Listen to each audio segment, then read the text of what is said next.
그냥 흘러가는 흔한 존재로 보이지만 부족하면 당장 목숨과 직결되는 중요한 생명자원, 그것은 물.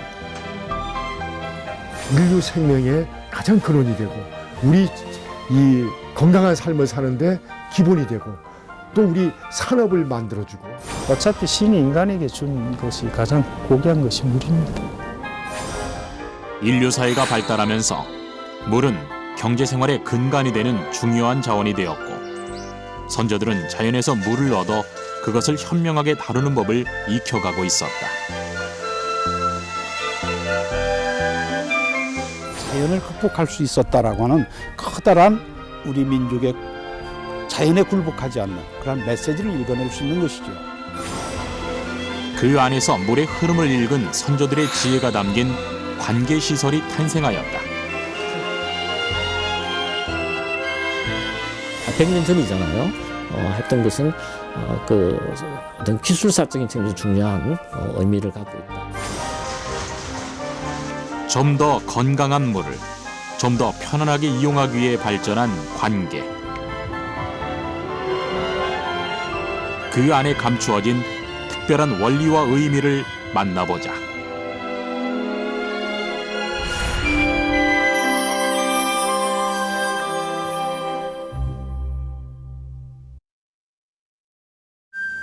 물이 식량이라는 말이 있듯 물은 사람이 살아가는데 매우 중요하다. 그 때문일까? 인류가 탄생하고 살아간 역사 속에서 물을 모아놓고 사용한 흔적을 쉽게 찾을 수 있다. 다행히 우리나라는 천연의 샘이 많아 안정적으로 물을 확보하는 일이 어렵지 않았는데, 사람들은 이 물을 더욱 편안하게 사용하기 위해 우물을 만들었다. 역사적으로는 가장 처음에 이용했던 것을 표류수라고 보고 있습니다. 즉 하천에 흐르는 물을 그냥 떠오고 개울에 흐르는 물을 그냥 떠다가 우리가 그것으로 뭐 세탁을 한다든가 물을 마시게 되고요. 그 다음에 아마 이 주거 불악이 더 점점 더 커지면서 이제 하천이나 개울에 가서 물 뜨는 것들이 불편해지다 보니까 하천 근처에는 항상 땅만 조금만 파면은 물이 이제 솟아나기 시작합니다. 그게 아마 우물의 첫 시작이 아닌가 싶습니다.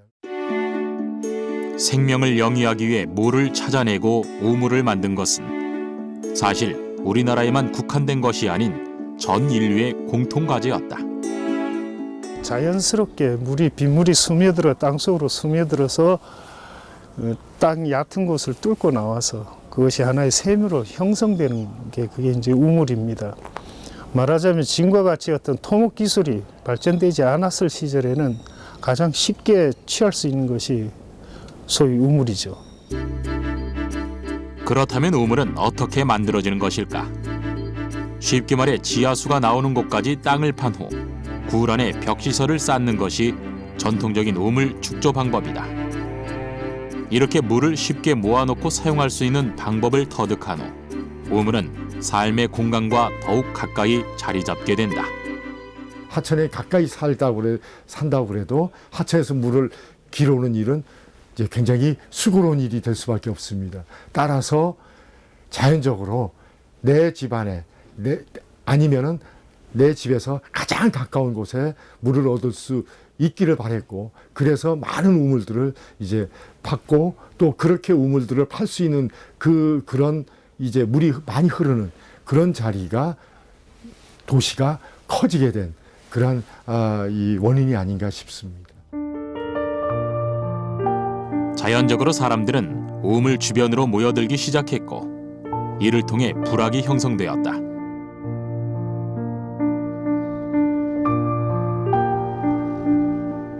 그 일예가 인천광역시의 열우물 마을이다. 열우물이라는 거는 이곳에 우물이 한 10개 이상이 많이 있는 곳이고, 또 하나는 추워도 열이 나는 우물이다. 그래서 이곳을 열우물이라 불렀고, 그것이 한자로 이제 십정동이라는 명칭으로 바뀌었습니다.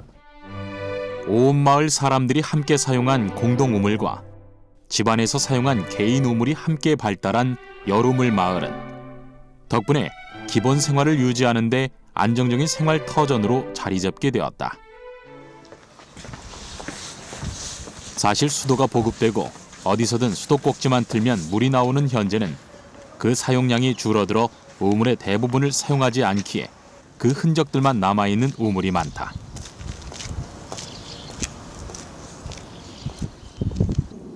하지만 당시 마을 사람들이 늘 쓰고도 남을 만큼의 풍부한 수량이 있었다는 말을 증명하듯 아직도 물이 솟고 있는 우물을 보면 당시의 여름을 마을 우물은 집안 사람들 혹은 마을 사람들이 공동으로 사용하는 젖줄이었다는 의미를 이해할 수 있다.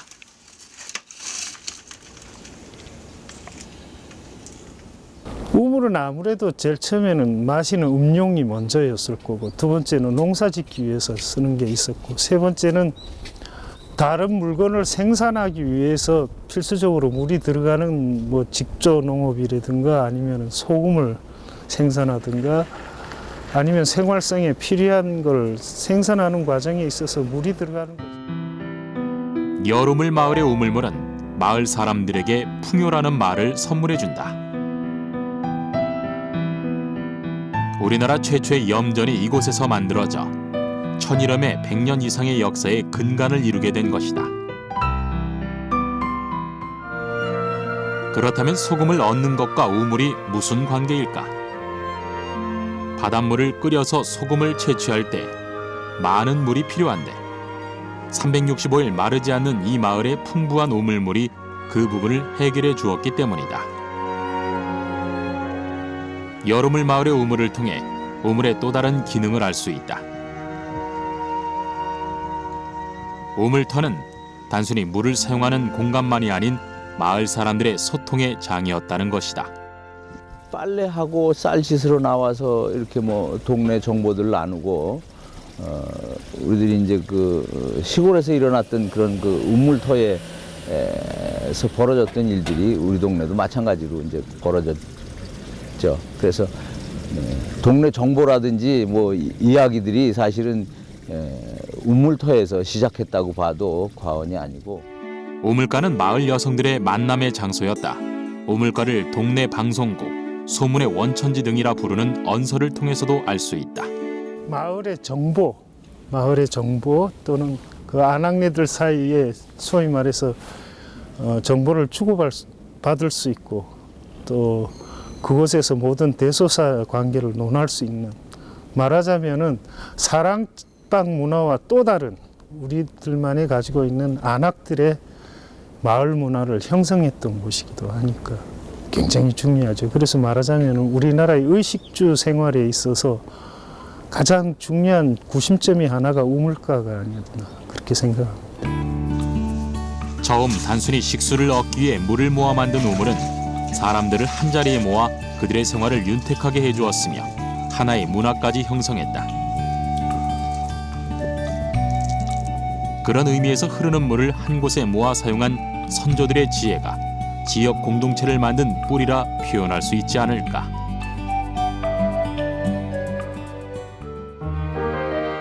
먹을 물과 사용할 물은 풍족했지만 선조들은 더 나은 의식주 생활을 위해 무엇보다 경제활동이 시급했다. 이에 농사를 경제활동의 근간으로 하는 농경사회가 도래했는데 이를 위해 우물물보다 더 많은 물이 필요했고 선조들은 그 해결을 위해 방법을 강구해냈다.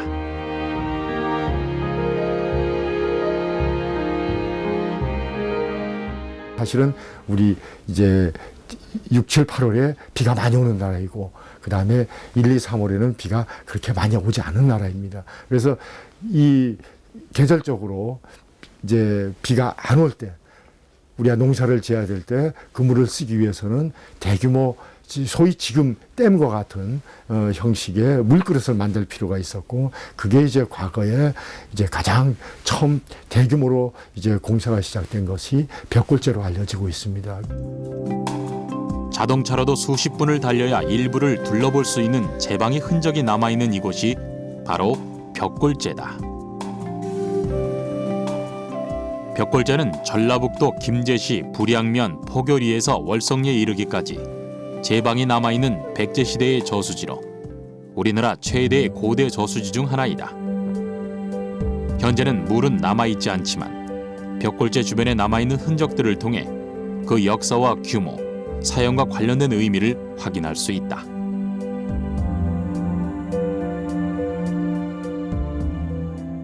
이 벽골제는 삼국사기나 삼국유사 기록을 보면은 330년에 처음으로 만들어진 것으로 기록되어 있습니다. 벽골제는 각종 문헌에 보면 고려시대, 조선시대에 이르기까지 여러 차례 중수해 가면서 실질적으로 사용했다는 기록이 나온다.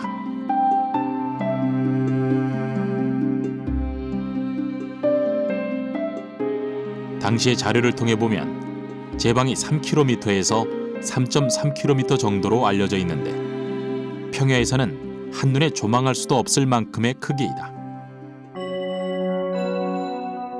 현재의 모습만으로는 그 규모가 가늠이 어려울 정도. 그것은 바로 우리 농경사회에 있어서 이 벽골제가 차지하는 비중이 얼마만큼 중요했는지 알려주는 부분이다. 그렇다면 이 큰 저수지의 물은 어디서 흘러왔을까? 제방의 안쪽으로 물이 담수되는데 이 물은 뒤에 있는 모악산과 상두산이라는 두 곳에서 흘러내렸다. 물은 서쪽으로 흐르다 병목인 지점에서 북에서 나무로 뻗어내린 벽골제에 갇혀 수리에 이용되었다. 헌데 이렇게 흐르는 물이 땅속이나 벽 밖으로 스며들지 않고 저수지 안에 담수될 수 있었던 이유는 뭘까?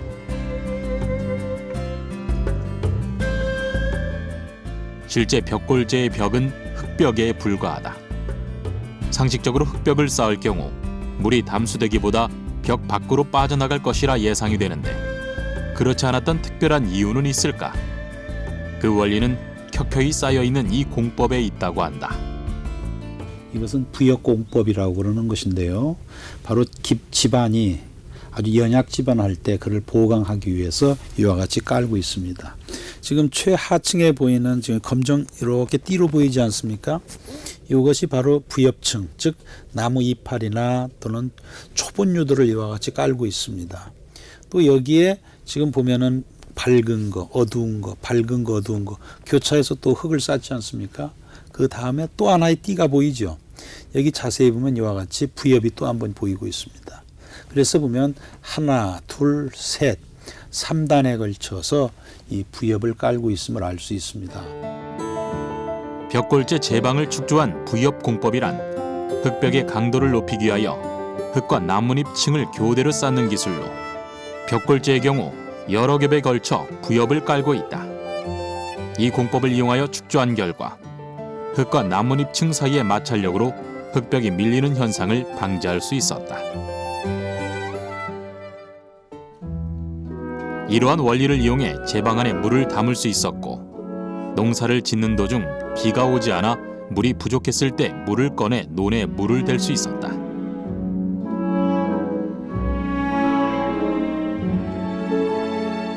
담수한 물의 흐름을 막거나 유량을 조절하기 위하여 벽골제에는 수문이 존재했다.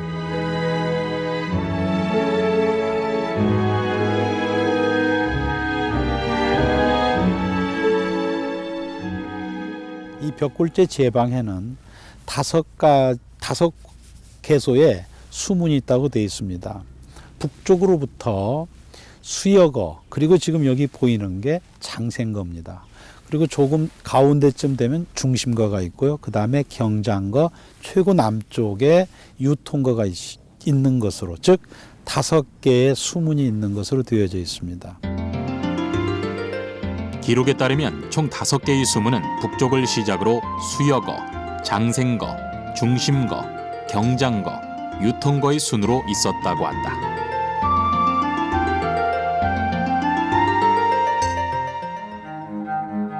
수문을 자세히 살펴보면 나뉘어져 있는 2개의 돌기둥 사이에 문이 설치되어 있는 것을 알 수 있다. 돌기둥 사이 문의 폭은 약 4.2m 정도 되고 돌기둥의 높이가 5.5m가 되는데 이 규격으로 물이 흘렀던 양을 추측한다.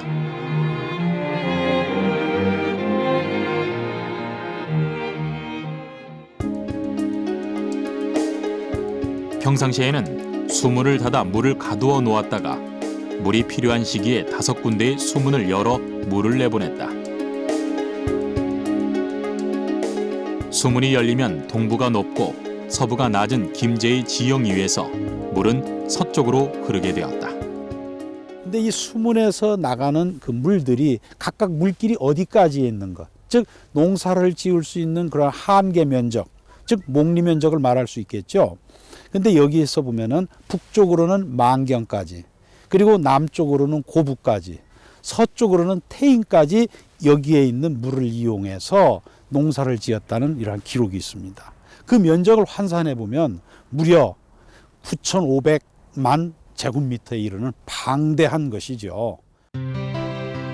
견고한 공법과 유량을 조절하는 방식으로 축조된 벽골제 덕분에 김제는 물 걱정 없이 농사를 지을 수 있는 풍요로운 농경 문화의 고장이 되었다. 하늘에서 비가 내려야 비로소 농사를 지을 수 있었던 상황을 극복한 것이다.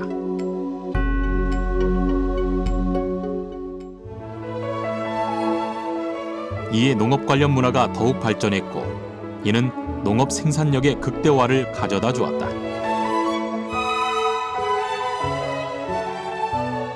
어쩌면 근대 이전 5,000년의 역사 속에서 생업의 근간이었던 농업 문화가 자리 잡게 된 데는 자연의 한계에 굴복하지 않은 선조들의 패기가 작용했다고 볼 수 있지 않을까.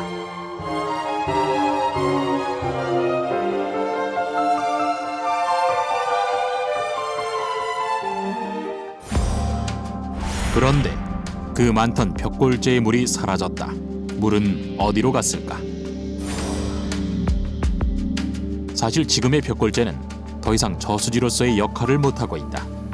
그 이유가 무엇일까? 벽골제는 우리 농경 사회에 있어서 중요한 위치를 점하고 있지요. 그런데 이렇게 중요한 위치를 점하고 있는 벽골제가 1925년도 바로 일제에 의해서 이곳에 간선수로를 만들어지게 됩니다.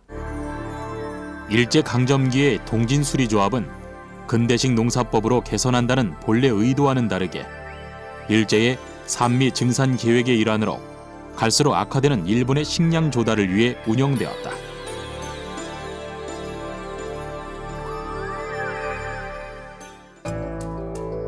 그들은 쌀의 수확량을 늘리기에만 급급해 벽골제에 가두어둔 물을 빼고 논으로 만들었으며 벽골제 제방을 파괴해 간선수로를 만들었다.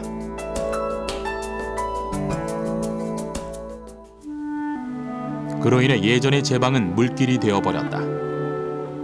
과학적 공법을 이용한 제방은 훼손되었고 지금은 콘크리트 수로가 남아있다. 벽골제가 유린된 것이다. 다행히 모든 고대 저수지들이 그 기능을 잃어버린 것은 아니다. 충청북도 제천시의 의림지는 아직까지 저수지로서의 기능을 유지하고 있어 그 가치가 더욱 크다.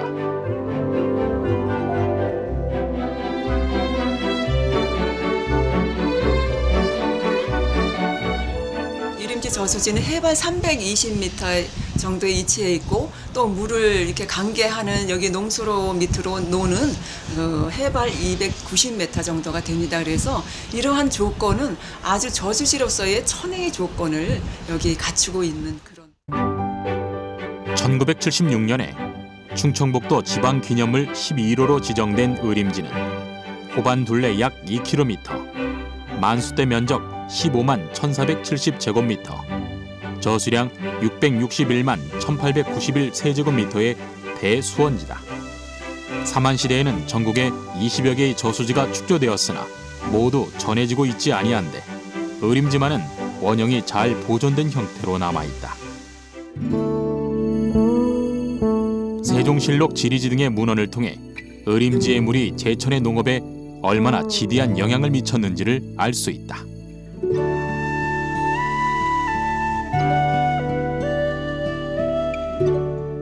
과거에는 이 수문을 통해서 제천의 경작지가 559결이었다고 해요. 그중에 400결을 이 저수지의 물로 간개를 했다고 하니까 그 고대 수리시설로서의 가치는 대단했던 거죠. 그 당시 선진영농이라고 했던 영남 지방에는 그 간개율이, 저수지 간개율이 17.1%라고 합니다. 거기에 비하면 제천은 71%로서 상당히 높은 그런. 농업용수가 넉넉지 못했던 이 고장에서 의림지의 역할은 매우 커서 방죽 아래쪽의 농사는 전적으로 이 물에 의존하고 있었다고 해도 과언이 아니다. 조선 후기에 와서 이양법이라는 게 개발이 되죠. 세종 때 이양법이 개발이 돼요. 그전에는 직파법을 했겠죠. 직파법이라는 거는 가뭄이 와도 조금은 뿌리를 내린 상태이기 때문에 이게 굉장히 그러니까 이제 저항 능력이 이렇게 생겼겠지만 이양법이라는 거는 모판에다가 이렇게 싹을 틔워서 다시 이식을 하는 그런 거가 이양법이거든요. 직파법은 씨앗을 직접 논밭에 파종하여 수확할 때까지 한 장소에서 자라게 하는 방법으로, 이렇게 되면 모가 자라는 위치가 균일하지 않아 많은 양의 벼를 수확할 수 없다. 반면 이양법은 모자리를 만들어 묘종을 키운 후 논에 모를 옮겨 심고 재배하는 방법으로 이미 모판에서 자란 모를 물이 차 있는 논에 직접 심기 때문에 많은 양의 벼를 심을 수 있다. 다만 이양법은 반드시 논에 물이 대져 있어야 하기 때문에 보다 많은 물이 필요하게 된다.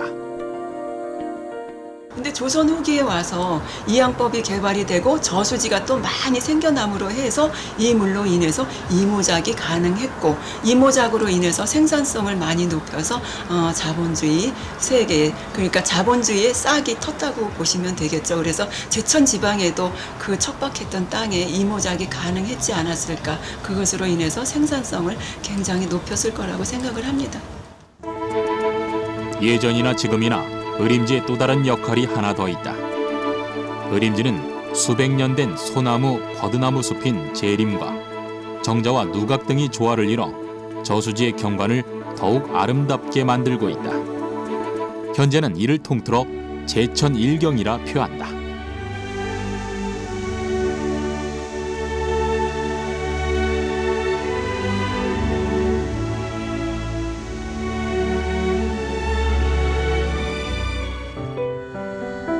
물은 또 풍경의 아름다움을 더하는데 그 역할을 톡톡히 해내는 대표적인 곳이 창덕궁이다.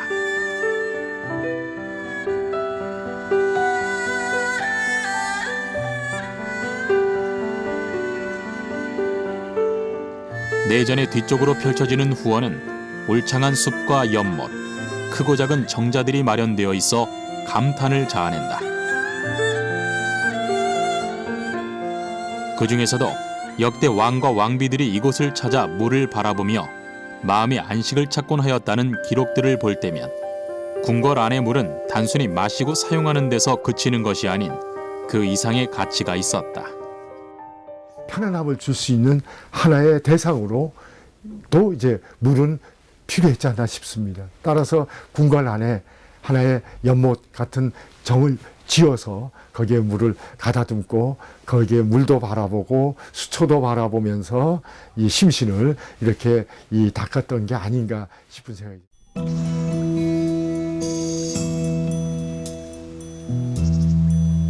이를 뒷받침해주듯 창덕궁 후원에 있는 사정기 비각을 보면 부용지를 만들게 된 배경과 과정이 새겨져 있다.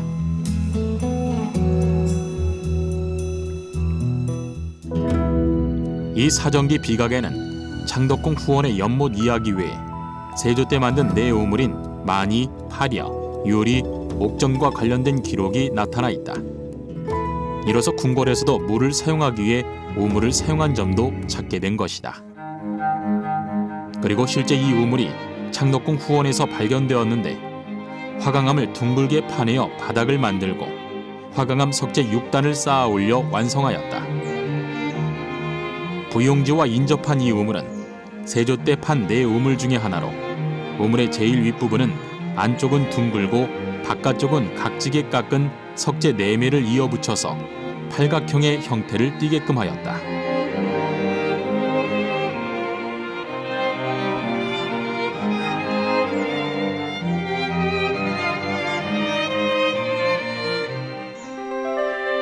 부용지 근처의 또 다른 우물은 숙종 16년에 다시 보수한 두 우물 중 하나로 판단된다.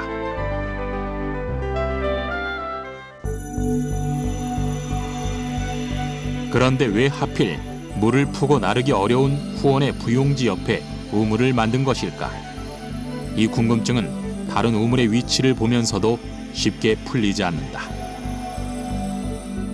과거에는 아마 이제 풍수지적으로 이제 임산배수를 해야 되는 것도 있고, 또 왕궁은 밖에서부터 이제 침입해서 방지해야 될 이 그런 구조적인 어떤 지형적인 측면도 있지만은, 가장 또 거기서 또 빼놓을 수 없는 게 물을 항시 깨끗한 물을 얻을 수 있는 그런 곳에 왕궁이 이제 자리 잡았다고 생각됩니다.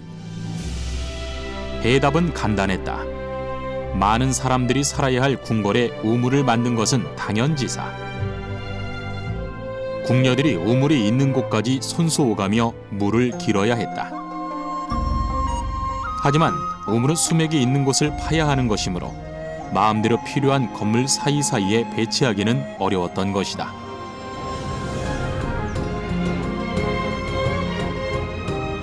이처럼 물은 왕들에게도 중요한 대접을 받는 고귀한 존재였다.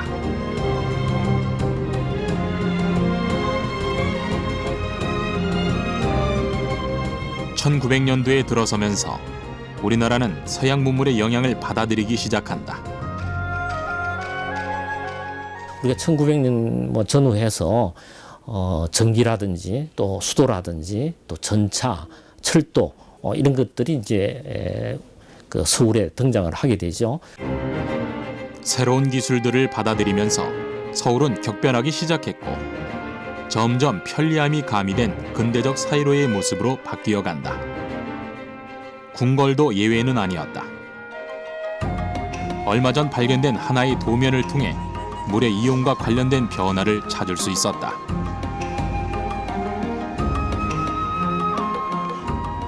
(1908년에) 처음으로 궁궐에 수도 배관이 들어오게 되는 도면이 남아있고, 또 1908년보다 한 10여 년 뒤인 1917년에서 20년 사이에 그 대조전에 화재가 나서 대조전의 일곽을 크게 개조를 하게 되는데요. 그것과 그 시기에 식수로 사용하는 상수 시설을 또 설치를 하게 됩니다. 1908년도에 작성된 도면에서 궁궐 내에 배관 시설이 배치된 것을 볼 수 있다. 하지만 당시의 시설은 식수용이 아닌 방화수 용도였다고 한다. 1917년에서 20년 사이에 만들어진 도면들에는 특히 그 세습관 뒤쪽에 상수도와 하수도와 관련된 시설들이 보여집니다. 그 도면에 그 수도 지면에서 올라온 수도 배관과 수도 꼭지가 그려져 있고, 그리고 그 물을 사용을 하고 물을 그 하수로 내보내는 그러한 시설의 도면이 그려져 있습니다. 이후 1917년에서 20년 사이에 그려진 도면에서 방화수 배관 연장선의 형태를 볼 수 있는데 그 사이에서 새로운 시설이 눈에 띈다. 도면상에 수도 모양이 표시되었던 이곳은 세숫관이다. 오늘날의 수도가와 같은 역할을 한 곳으로 이곳에 새로이 하수시설이 생겨난 것이다.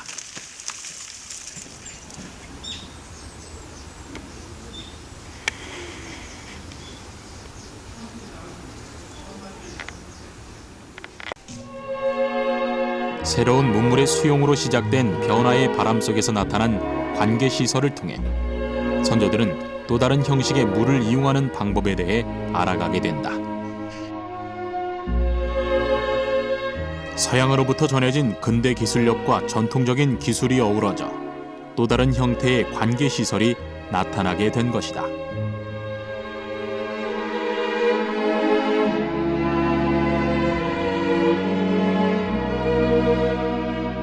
물은 효율적으로 잘 쓰는 만큼 그 처리도 중요하다.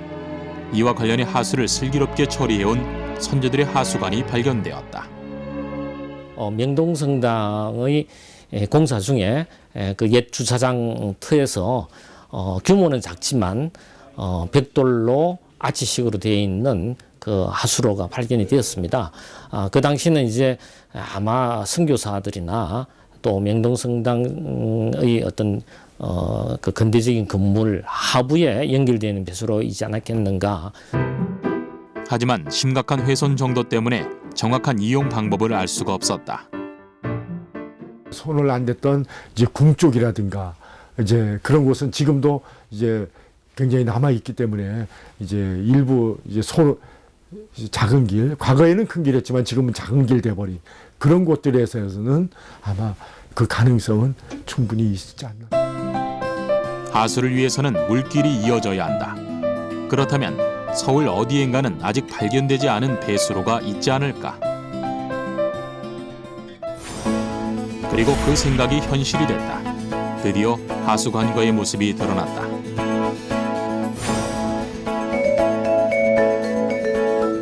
명동 성당에서 발견한 하수 관거와 비슷한 형태를 가진 하수 관거가 발견됐다는 곳은 서울시 중구의 을지로.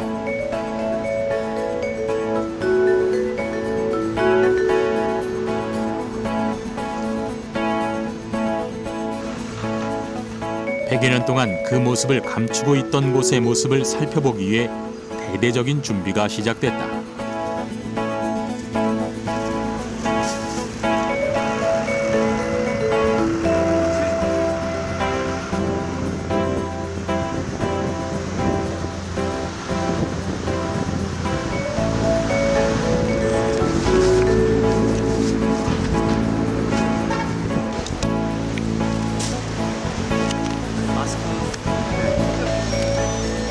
지하라는 위치 특성상 필요한 만반의 준비를 마친 후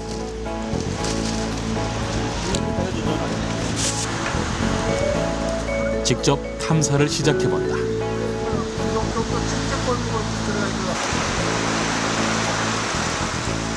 어두컴컴하지만 한눈에 보기에도 범상치 않은 공간. 100년 전의 역사 속으로 들어가 본다.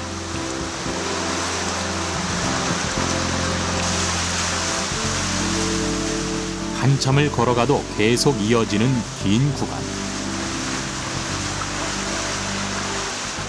그 안에서 만난 하수 관거의 모습은 오랜 세월 땅속에 묻혀 있었다고 하기엔 그 형태가 무척이나 온전했으며 실제 하수도 흐르고 있었다.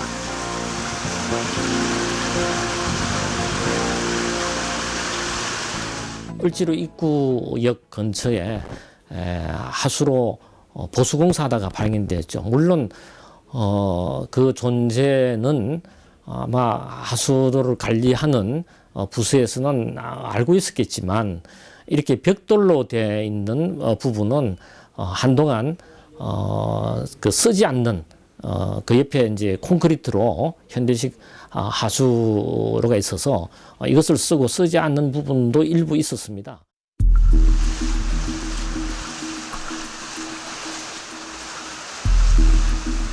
발견된 남대문로 하수 관과는 암거 형식의 규모가 큰 간선 배수로 형식.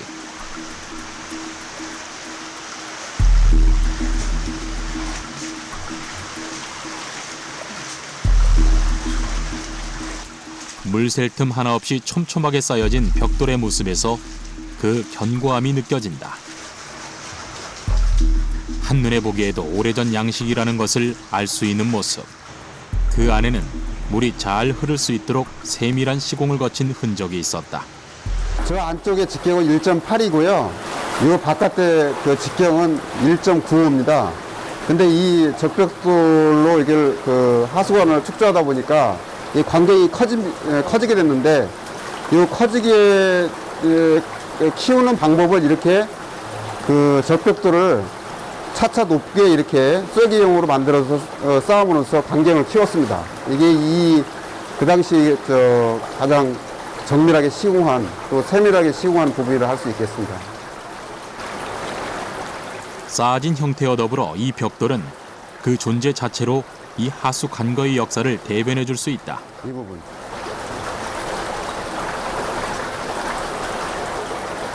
(1907년에) 그 통감부 산하의 탁지부에서 그 건축소라는 데가 있는데 그것은 이제 간청 건물을 전담하는 그런 그 기관입니다.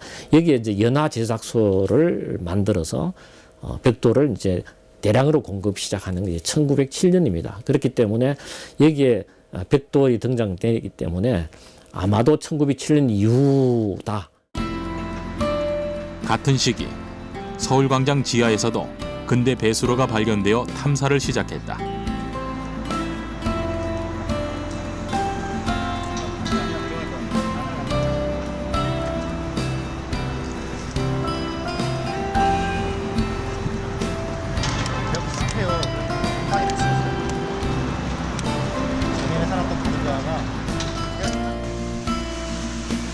서울광장 하수 관거의 경우 원형 암거 하부 절반 부분은 미리 벽돌을 20mm 정도 뒷물려 쌓고 표면을 다시 그 두께만큼 모르타르를 발라 하수가 원활히 흐르도록 하였다.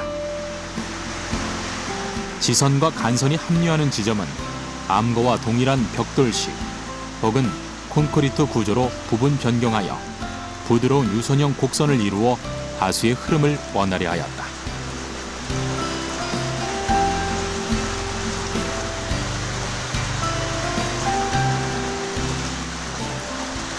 상당한 구간이 벽돌 아치식으로 이렇게 되어 있는 것들에 대해서는 별로 그렇게 중요하다고 인식을 못했던 거 아니겠는가. 그런데 전반적으로 우리 근대 시기에 조성되었던 또는 건축되었던 건물들이 지금까지는 별로 그렇게 우리 문화유산으로 인정을 못했죠.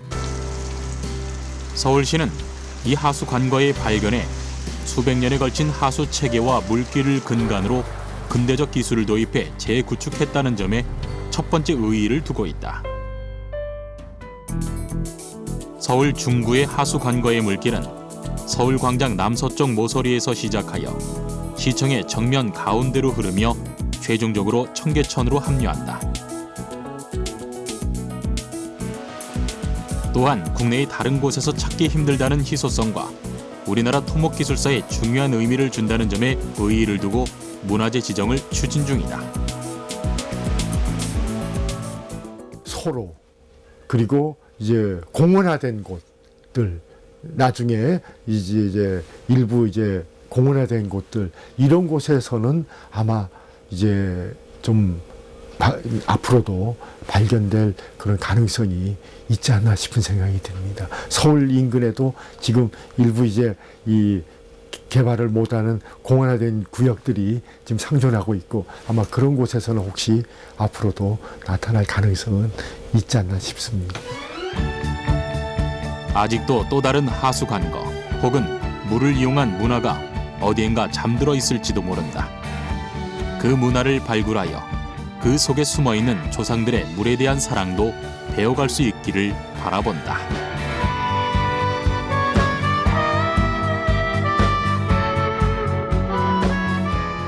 그 고대 국가 건설할 때 가장 중요한 것이 바로 도시의 기관 시설을 정비하는 건데 여기에서 도로가 가장 중요하죠. 도로와 물 관계 중요하기 때문에 우리나라도 상당한 수준의 그런 것들이 이루어져 왔다는 것을 우리가 볼 수 있겠고요.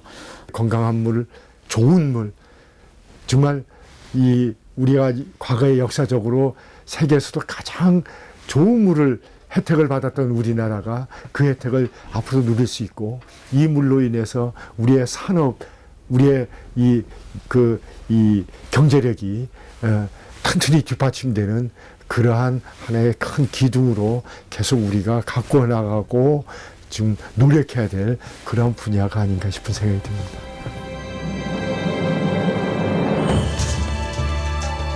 물은 인류 생명의 유지와 중요한 연관 관계가 있다. 이에 선조들은 다양한 방법으로 물을 다스려 왔다. 물을 찾아내 깨끗한 물을 편하게 마실 수 있는 방법을 찾아왔다. 단, 자연을 훼손시키지 않는 범위에서 그 흐름에 맞춰 물을 이용했다.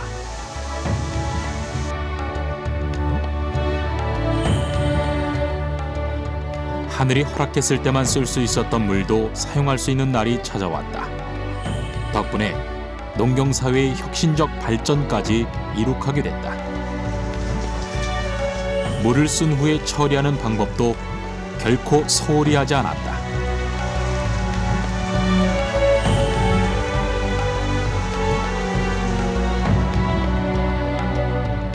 물을 가치 있게 사용했고 또 지혜롭게 다스렸다. 앞으로의 물의 이용을 생각한다면 후대인 우리들은 선조들이 물을 다스린 지혜를 잊지 말아야 할 것이다.